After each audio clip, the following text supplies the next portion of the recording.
The supreme leader of Iran, Ayatollah Ali Khamenei, has unexpectedly disappeared and is out of contact, while American President Donald Trump tried to establish a line of communication with Tehran through Turkish President Recep Tayyip Erdogan. But any attempts at negotiations with Iran failed when Iranian officials stated that Ali Khamenei is unable to speak with anyone. And it was during this period that Iran's Islamic Revolutionary Guard Corps announced a list of successors to the supreme leader of Iran in the event of his death. Against this backdrop, Europe also stated that negotiations with the Iranians had completely failed, because it's unclear who exactly should be spoken to now and who exactly represents the authorities in Iran at this moment. Because in Tehran itself, they claim that 86-year-old Khamenei is alive, but so frightened that he doesn't leave his secure bunker and refuses to use gadgets, which has cut him off from the outside world.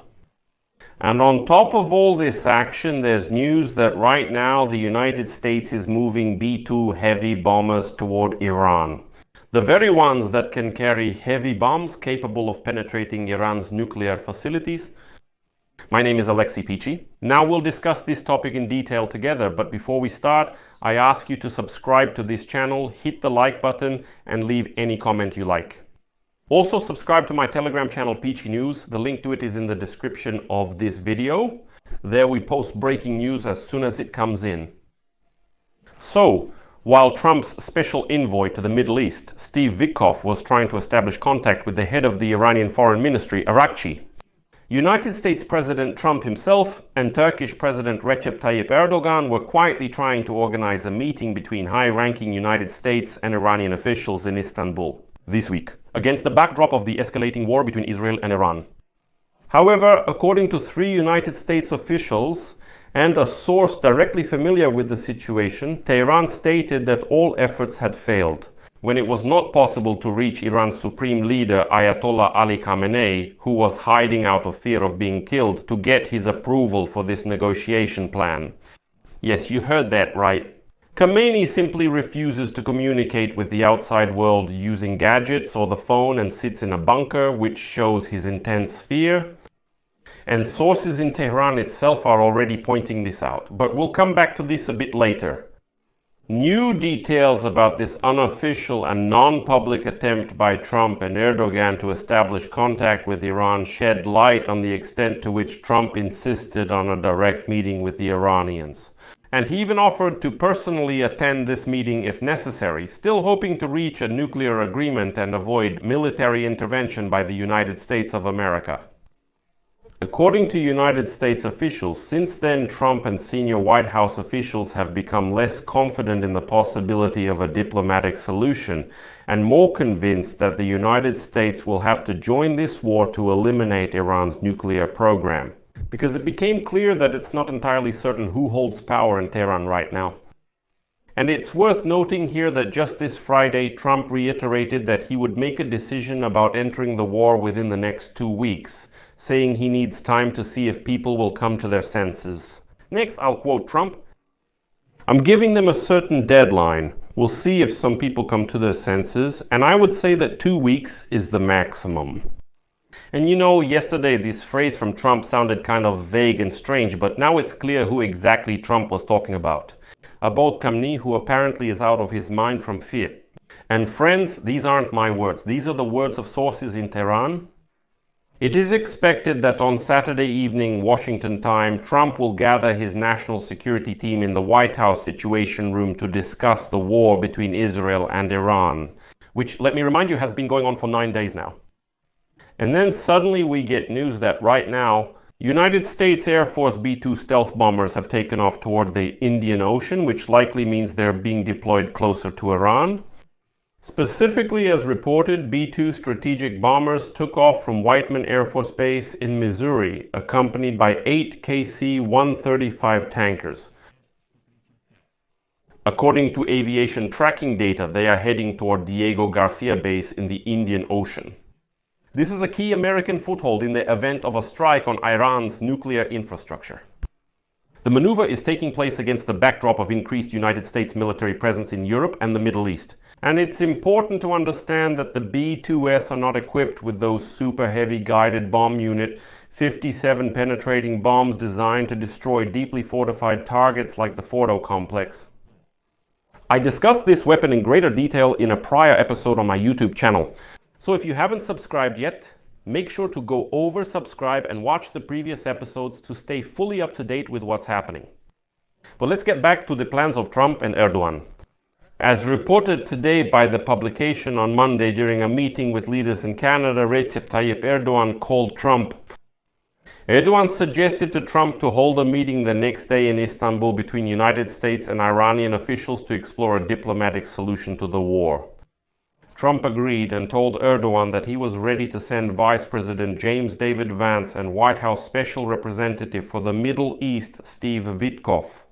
And he told Erdogan that Trump was in principle ready to personally travel to Turkey to meet with Iranian President Masoud Pezeshkian if it is necessary to finalize the deal. He said he is willing to fly to Istanbul and meet the Iranians in person if they are truly ready to sign the deal. The White House has officially confirmed this information. It is no longer a rumor. And so, a White House representative said that a few hours before Erdogan's call, Trump received signals from the Iranians through other unofficial channels that they would like to meet.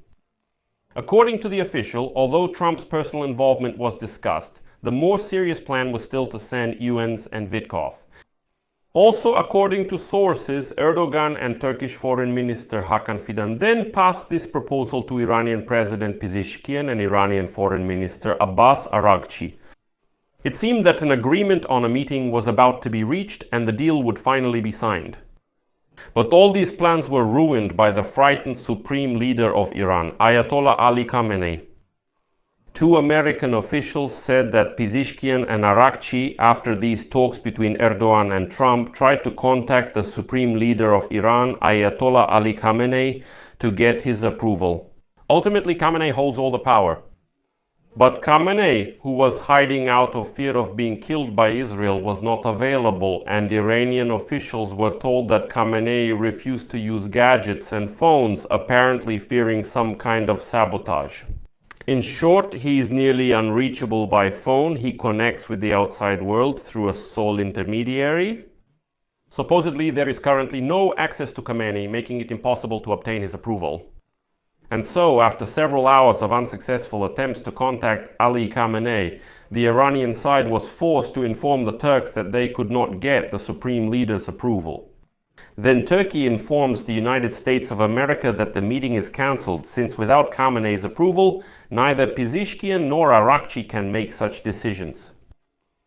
And right after that, we saw an unusual post by Donald Trump on social media, which said, quote, "Iran was supposed to sign the deal I told them to sign. What a shame and a waste of human life. Simply put, Iran cannot have nuclear weapons. I've said it repeatedly, all must leave Tehran now." But this was actually a direct message to that very same Ayatollah Ali Khamenei. And now a senior White House official states that the breakdown of negotiations was not the only reason for Donald Trump's post. He stressed that there is no direct link between them, although now all the pieces are falling into place, revealing a connection. Nevertheless, the White House official added that Trump's call for the evacuation of civilians from Tehran, this is a city with a population of 17 million people, plus, 10 million people in Tehran itself and another 17 million in the surrounding area. Such a call from Trump supposedly just reflects his desire to protect the lives of Iranians. And after that, in recent days, Iranians have publicly and privately stated that they will not hold direct talks with the United States unless Israel stops its attacks. On Friday, Trump said that it would be very difficult to halt the war in order to start direct talks with the United States. He noted that Israel is actually succeeding in its efforts to stop Iran's nuclear program, so Israel has no reason to stop. This was a response to the Iranians, basically saying that there will be no ceasefire. It was already clearly stated that you must surrender in this war, completely abandon your nuclear program, and only then can any negotiations take place. Already on Saturday, September 21st, Erdogan met in Istanbul with that very Iranian foreign minister, Araghchi, and urged him to hold direct talks with the Trump administration, hinting that Tehran should consider that the Joint Comprehensive Plan of Action may no longer be able to make decisions if it continues to act this way. In other words, a full-scale war is underway. And Khamenei is hiding somewhere, not communicating with the outside world, while his subordinates are trying to establish some kind of dialogue with the Americans and Europeans, still trying to get to the negotiation track, but Khamenei is just hiding somewhere. And the Iranians say, well, sorry, we can't reach him, we can't get his approval. So the Europeans also tried to find an approach to Iran this week. And in Geneva from Friday to Saturday, negotiations were concluded between Iran's Foreign Minister Abbas Araghchi and the foreign ministers of the United Kingdom, France and Germany, as well as the European Union's Foreign Policy Service. But this meeting also did not bring any results. As noted by French Foreign Minister Jean-Noël Barrot, his country is counting on Tehran's willingness to engage in open discussions with all parties, including the United States, in an effort to achieve a peaceful resolution to the current crisis. His British counterpart David Lammy also called on Iran to resume dialogue with Washington, noting that European ministers made it clear to Araghchi that Iran cannot possess nuclear weapons. The Iranian minister confirmed his country's readiness to participate in negotiations in the same format. Moreover, Iran has begun to signal that they would like to return to the nuclear deal. The premiere of 2015, Araghchi also stated after this that Tehran is ready to return to the diplomatic process as soon as the aggression stops. But Trump has already made it clear that there will be no halt to the war. But according to Trump, the Iranian authorities do not want to interact with Europe, although they also do not have much contact with the United States either. But that's not all. The supreme leader of Iran, Ayatollah Ali Khamenei, fears that he might be killed during an Israeli military operation targeting Iran's nuclear infrastructure. As reported today by the New York Times, citing informed sources among Iranian officials, he has already chosen 3 potential successors because of this. At the same time, contrary to expectations, his son Mojtaba Khamenei, who many considered the most likely candidate, is not among them, although Mojtaba is also a religious figure and closely connected to the Islamic Revolutionary Guard Corps. His candidacy turned out to be outside the preferences of the 86-year-old spiritual leader of Iran. And now sources for the New York Times in Iran claim that Khamenei is so frightened that in recent days he has not left his secure bunker, communicating with his closest commanders exclusively through a single trusted person. Ayatollah has also disconnected all electronic communication channels for security reasons, meaning he does not use phones or gadgets.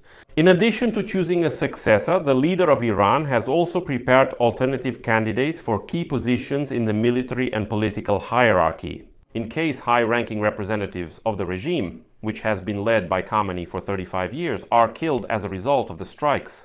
All these measures indicate the rather precarious position of the Iranian establishment, which is preparing for various possible developments, including entering a war. As Ayatollah notes, the United States views its potential demise as an act of martyrdom. At the same time, he seeks to ensure a swift and controlled transfer of power. In this regard, the Assembly of Experts, which is the body responsible for appointing the supreme leader, is tasked with selecting a successor from 3 proposed candidates as quickly as possible. Usually, by the way, such a process can take months, but under the current de facto martial law, Khamenei is counting on prompt action. This is where it gets interesting. At the same time, Iranian officials announced that they are fighting on a second front, meaning inside Iran itself. According to them, Israeli saboteurs and local collaborators are operating in Iran, launching drones at key energy and defense facilities. The fear of possible infiltration by Israeli spies into the ranks of Iran's security and intelligence apparatus has already sown chaos and terror within Iran's government structures and personally for Khamenei. Amid threats from both inside and outside, Iran's Ministry of Intelligence has already issued strict instructions. All high-ranking officials are forbidden from using mobile phones and any electronic means of communication. In addition, government and military leaders have been instructed to remain in underground shelters. That's how serious the situation is. Among the main concerns of the Iranian leadership are possible assassinations of Khamenei, direct United States military intervention, and large-scale strikes on the country's key infrastructure, such as power plants, oil refineries, and possibly even dams. And now, let me remind you once again that American B-2 heavy bombers have already taken off for a base in the Middle East. So, I'll leave it at that for now. And your opinion, your thoughts, feel free to write them in the comments under this episode, subscribe to this channel, hit the bell, and don't forget to like. If you want to support the work of this channel, you can do so financially with any donation. You can use the links and details in the description of this video or the quick response code on your screens. That's all for now. Take care. Goodbye, everyone.